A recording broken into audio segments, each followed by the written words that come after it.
नक्की असणार आहे, पण तो कुठेही दिसत नाही. त्याच्यामुळे मल्टी ऍक्सेल कंपन्या कोणाला हाऊस मला वाटत नाही आहे. ट्रक टर्मिनल त्यांना जर का दिला, जसं पीसीएमसी मध्ये आपल्याकडे वाहतूक नगरी आहे निगडीला, तर मला खात्री आहे, तर माझी विनंती आहे खरं तर पत्रकारांना की हे ट्रक टर्मिनल्स आहेत कुठे, प्लॅन मध्ये आहेत का, प्लॅन मध्ये आहेत का हे त्यांनी बघावं. आणि त्याचाही त्यांनी खरं तर हा प्रश्न तसाच लावावा. सेंट्रल एफ्लुएंट ट्रीटमेंट प्लांट हाही गरजेचा आहे, तोही दिसत नाही. त्याच्यामुळे आपण ज्याला इंद्रायणी मैया म्हणतो, तर ती सुद्धा संकटात सापडलेली आहे. तर त्या सेंट्रल एटीपीचं काय आहे, त्याच्यानंतर हरित पट्टे असतात, ग्रीन स्पेसेस असतात ना, त्या कुठे आहेत, कॉमन अम्युनिटीज कुठे आहेत, ह्या सगळ्या गोष्टी म्हणजे एमआयडीसीनी करणं अपेक्षित आहे असं मी समजतो, ज्या आपण पीसीएमसीनी बाहेर बाकीच्या ठिकाणी पाहतो.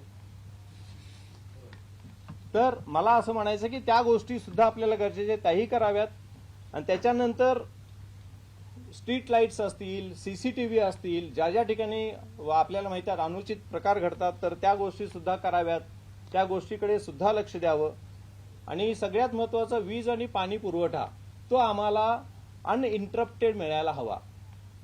कालची गोष्ट मी तुम्हाला सांगतो, काल सुद्धा आमच्याकडे पाणी आलं नाही, आम्हाला बाहेरून काल पाणी मागवावं लागलं टँकरने. पावसाळा सुरू आहे, त्यामध्ये ही परिस्थिती आहे. हे मी तुम्हाला माझ्याकडे रोज रिपोर्टिंग होतं, त्यानंतर मी तुम्हाला हे सांगतोय. अगदी काय म्हणू आपण तुला काय म्हणू आपण जबाबदारपणे मी हे विधान करतो आहे. आणि त्यानंतर सगळ्यात शेवटची गोष्ट आहे, ह्या सगळ्या गोष्टींमध्ये मी मगाशी बोललो होतो, एमआयडीसी असेल, पीएमआरडी असेल, जिल्हाधिकारी असतील, जिल्हा परिषद असेल, एनएचएआय असेल, पीडब्ल्यूडी असेल, इतक्या सगळ्या खात्यांचा त्या ठिकाणी कंट्रोल आहे. इतकी सगळी खाती त्यामध्ये इन्व्हॉल्ड आहेत. सुदैवाने काल आदरणीय मुख्यमंत्री महोदयांनी काल सांगितले की इंडस्ट्रियल टाउनशिप केल्याशिवाय हे प्रश्न सुटणार नाहीत. नक्कीच करायला हवं. ते निर्णय घेऊन पुढे जाऊन ज्या पद्धतीने कॉर्पोरेशनचा कुठेही व्यवसाय हे चालतो, एकूणच व्यवहार चालतो, तसा व्हायला हवा. पण हे होईपर्यंतचा वेळ आपल्याकडे नाही आहे. आज आम्ही आयसीयूमध्ये असलेल्या पेशंटसारखी आम्हा लोकांची अवस्था आहे. तर अशी अपेक्षा आहे की आत्ता त्वरित एखादी नोडल एजन्सी नेमून ह्या सगळ्या गोष्टींवर आम्हाला सोल्युशन द्यायला हवं. ह्याच्या पलीकडे अजून काही इश्यूज आहेत, तुम्ही समजू शकता. आपल्याला फक्त वाहतूक मुक्त होऊन चालणार नाही, एअर पोल्युशनचे इश्यूज आहेत, वॉटर पोल्युशनचे इश्यूज मी मगाशी म्हणालो. त्याच्या पलीकडे लोकांना चालण्यासाठी सुरक्षित फुटपाथ हवेत. तर कॉम्प्रिहेन्सिव्ह मोबिलिटी प्लॅन आम्ही बघितला पीएमआरडीएकडे आहे, तो त्याचा अंमलात आणणं वगैरे वेगळं आहे.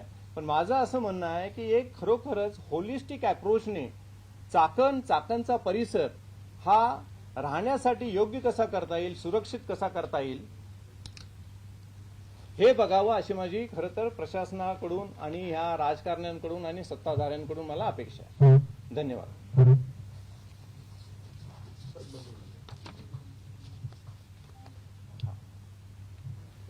That's all. हे सगळे मुद्दे मी आता जे काही हे केले ते मांडले, ते तुमच्याकडे जी प्रेस नोट आलेली आहे त्यामध्ये आहे. आणि सगळ्यात शेवटी मी म्हणालो तसं 3 वेळेस चीफ मिनिस्टर सरांना आणि बाकीच्या सगळ्याच लोकांना ईमेल्स पाठवून त्याची काहीच पूर्ती झाली नाही. त्यामुळे आम्हाला सगळ्यांना, कारण आम्हाला कोणी वाली नाही असं वाटलं, आणि त्याच्यामुळे आम्ही इथून उठून दुसरीकडे जायचा निर्णय घेतला. गुजरातमध्ये सुद्धा आम्ही जागा बघितल्या. आणि त्यानंतर शेवटी आम्ही ह्या सगळ्या गोष्टीतून आपल्याच इथे खंडाळा एमआयडीसी सातारा ह्या ठिकाणी